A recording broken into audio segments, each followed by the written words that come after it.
50 करोड़ से ज्यादा इंडियंस आज इंटरनेट से कनेक्टेड है। 35 करोड़ से ज्यादा लोगों के पास आज सोशल मीडिया अकाउंट है और हर साल 2 लाख से ज्यादा नए जॉब्स क्रिएट होते हैं डिजिटल मार्केटिंग के लिए। डिजिटल मार्केटिंग करने का सबसे सही समय आज आ गया है। हाय, मैं हूं आदि और आज हम सीखेंगे क्या होता है डिजिटल मार्केटिंग।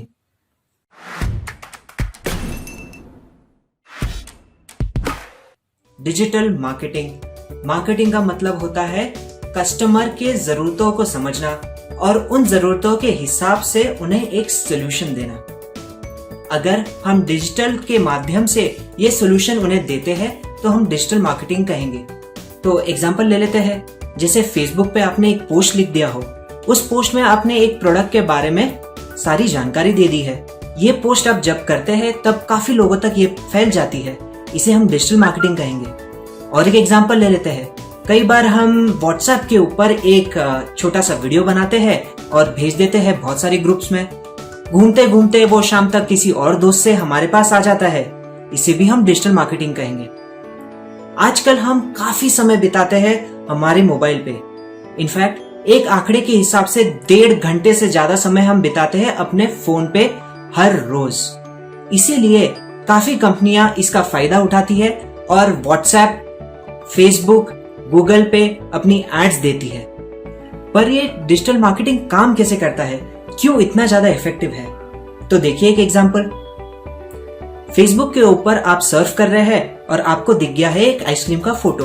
तुरंत ही आप आपके गर्लफ्रेंड को मैसेज कर देते हैं व्हाट्सएप के थ्रू कि आज आइसक्रीम खाते हैं।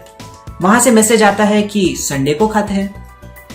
आप मायूस होकर घर जा रहे हैं और सर्फ कर रहे हैं और आपके स्विगी के ऊपर या फिर जोमेटो के ऊपर एक ऑफर आता है 40% डिस्काउंट वही आइसक्रीम के लिए। आपका मन ललचा जाता है और आप तुरंत ऑर्डर कर देते हो। ऑर्डर करने के बाद जब आपके पास आइसक्रीम आती है, आप इंस्टाग्राम के ऊपर एक फोटो डालते हो।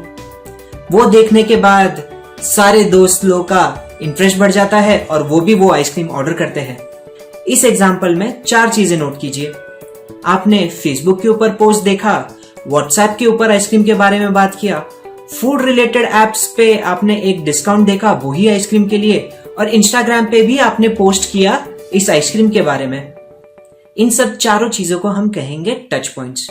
डिजिटल मार्केटिंग एग्जैक्टली इसी के कारण चलता है, इन टच पॉइंट्स के कारण। क्योंकि डिजिटल मार्केटिंग में इतने सारे टच पॉइंट्स होते हैं, कस्टमर का ट्रस्ट बढ़ता है उस प्रोडक्ट के बारे में और वो प्रोडक्ट जल्दी भी खरीदता है। आप खरीदने वाले थे संडे को आइसक्रीम, पर आज ही आपने वो आइसक्रीम खरीद लिया। हमने थोड़ा सा अभी डिजिटल मार्केटिंग के बारे में जाना, बट ट्रेडिशनल मार्केटिंग नाम की भी एक चीज़ है। इसमें न्यूज़पेपर्स, मैगजीन्स, घर के बाहर जैसे होर्डिंग्स लगते हैं, posters, flyers, in fact cold calling, जो हमें बार बार बैंक्स के कॉल आते हैं उन्हें कोल्ड कॉलिंग कहते हैं। इन सब चीज़ों को हम ट्रेडिशनल मार्केटिंग कहते हैं। धीरे धीरे सारे मार्केटर्स इन सब चीज़ों से, ट्रेडिशनल मार्केटिंग से अब डिजिटल मार्केटिंग करना चालू कर दिए हैं। यूएस में सारे कंपनियों का अगर मार्केटिंग बजट हम ले ले तो हो जाता है करीब करीब $194 बिलियन। जी हाँ, $194 बिलियन। और उसमें से करीब करीब 44% स्पेंड होता है डिजिटल मार्केटिंग के ऊपर। वही चीज़ इंडिया में अगर हम देख ले तो टोटल मार्केटिंग बजट सारे कंपनियों को अगर हम मिला ले तो होता है 65,000 करोड़ रुपीस। जी हाँ, ये छोटा नंबर नहीं है, बहुत बड़ा नंबर है। ये 65,000 करोड़ में से 25,000 करोड़ रुपए एलोकेटेड है डिजिटल मार्केटिंग के लिए। इसका एक बहुत ही सिंपल रीज़न है। रीज़न ये है कि आज के दिन में हम 5 घंटे से ज़्यादा बिताते हैं मीडिया कंज्यूम करने में। जी हाँ, 5 घंटे से ज़्यादा हर रोज़। 1 घंटा 30 मिनट हम बिताते हैं अपने मोबाइल पे ये डेटा कंज्यूम करने में, जो कि बहुत बड़ा आंकड़ा हो गया। इसीलिए सारे मार्केटर्स बहुत ज़्यादा स्पेंड कर रहे हैं डिजिटल के ऊपर और हमें डिजिटल के बारे में अब सीखना और भी ज़्यादा ज़रूरी हो गया है। चलो जानते हैं डिजिटल मार्केटिंग के फ़ायदे। फ़ायदा नंबर 1, लो कॉस्ट, मतलब कम लागत। मान लीजिए आपका प्रोडक्ट है शुगर फ्री आइसक्रीम। आप जानते हैं कि शहर में सिर्फ 1000 लोग ही आपका प्रोडक्ट खरीदेंगे। इन 1000 लोगों तक पहुंचने के लिए आपने न्यूज़पेपर का ज़रिया सोचा। पर न्यूज़पेपर पहुंचता है 1 लाख लोगों तक। उन 1 लाख लोग तक पहुंचने के लिए आपको देने पड़ेंगे न्यूज़पेपर को 10,000 रुपये। मतलब एक कस्टमर तक पहुंचने के लिए आपको देने पड़ रहे हैं 10 रुपये। सेम चीज़ डिजिटल मार्केटिंग में आपको 1 लाख लोग तक पहुंचने की ज़रूरत ही नहीं है।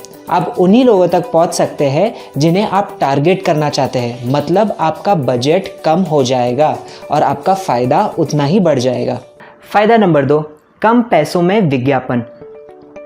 अगर आप न्यूज़पेपर में इश्तिहार देते हैं या एडवर्टाइजिंग करते हैं तो आपको लाखों रुपए लग सकते हैं। वही चीज़ अगर आप टीवी पे करते हैं तो करोड़ों का भी बजट हो सकता है। डिजिटल के ऊपर अगर आप फेसबुक पे ऐड देते हैं तो आपका स्टार्टिंग बजट है $1, मतलब सिर्फ 70 से 80 रुपये तक। और वही चीज़ गूगल पे अगर हम करेंगे तो टेक्निकली हम 0 रुपीज़ में भी कर सकते हैं। जी हाँ, कोई लोअर बजट नहीं है गूगल पे, और आप तभी पे कीजिए जब किसी ने आपकी ऐड पे क्लिक किया हो। इनफैक्ट हमने पहले भी देखा है कि अगर आप व्हाट्सएप के ऊपर अगर आप आपका मैसेज देते हैं या फेसबुक के ऊपर आप आपका पोस्ट देते हैं तो उसमें तो आपको कोई पैसे लगते ही नहीं है। फ़ायदा नंबर 3, डिजिटल में काफ़ी आसान हो जाता है। अगर आपने कोई एडवर्टाइजमेंट दी है तो वो काम कर रहा है या नहीं। एग्जाम्पल के दौर में लेते हैं ये वीडियो। अगर मैंने इसे YouTube पे डाला तो मुझे पता चल जाएगा कितने लोगों ने इसे देखा है और कितने लोगों ने कितने समय तक ये वीडियो देखा है। वही चीज़ अगर मैं टीवी पे या फिर न्यूज़पेपर में एक ऐड दे देता हूँ तो मुझे कभी नहीं पता चल सकता है कि कितने लोगों ने वो ऐड मेरा देखा हुआ है। इसीलिए डिजिटल में काफ़ी आसान हो जाता है ट्रैक करना। फ़ायदा नंबर 4, सटीक टारगेटिंग। अगर हमारा प्रोडक्ट शुगर फ्री आइसक्रीम है और हम सिर्फ उन्हीं लोगों को एडवर्टाइजमेंट देना चाहते हैं या दिखाना चाहते हैं जिन्हें शुगर की बीमारी हो या फिर फिटनेस कॉन्शियस हो, तो हम डिजिटल के ऊपर कर सकते हैं। इससे हम हमारे काफ़ी पैसे बचा सकते हैं। Number 5, return on investment.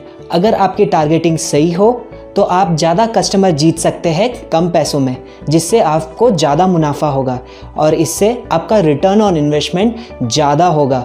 ये एक बहुत बड़ी खूबी है डिजिटल मार्केटिंग की। नंबर 6, मान लीजिए आपका कोई दोस्त बैठा है US में और उसने नया घर खरीदा है, उसे घर की पूजा करानी है, तो तुरंत कॉल करता है वो पंडित जी इंडिया में, और पंडित जी यहाँ पे बैठे बैठे इंटरनेट के थ्रू पूजा करते हैं घर की। ये एग्जाम्पल हो गया इंडिया में बैठे बैठे दुनिया के कोई भी कोने में अपनी सर्विसेज देने का। Number 7, greater engagement. आजकल कंपनियां कस्टमर को ऑनलाइन जीतने के लिए थोड़ा सा एक्स्ट्रा काम तो ज़रूर करती है, जैसे प्रोडक्ट के डिटेल्स देना या फिर फीडबैक लेना कस्टमर से।